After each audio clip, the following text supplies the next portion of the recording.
যখন দেখতাম যে আমি যদি ভালো কমেন্ট করতাম যে সুন্দর হয়েছে, সে এরপরে আরেকটু ভালো বানাতো এই ধরনের। তো I thought of like giving him some inspiration, friend হিসেবে, অ্যাজ আ ফলোয়ার, একটা সাধারণ মানুষ হিসেবে, যে তোমাকে এই শার্টটাতে তুমি যদি ফাঙ্কি একটা কিছু পরো, তার চেয়ে তুমি যদি একটা সাদা কালারের সুন্দর একটা শার্ট পরো, তোমাকে আরো ভালো লাগছে, কাইন্ড অফ দ্যাট।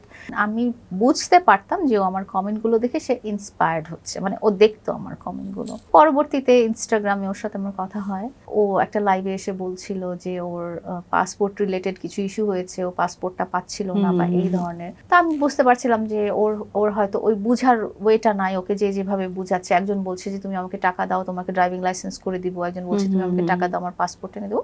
তো আমি ওকে টেক্সট করেছিলাম যে তোমার পাসপোর্ট রিলেটেড কোনো হেল্প লাগলে তুমি আমাকে বলতে পারো, আমি তোমাকে গাইড করে দিতে পারবো। এই ধরনের কথা দিয়ে স্টার্ট হয়েছে। ফ্রেন্ডশিপ অর রিলেশনশিপের তো অনেক পরে।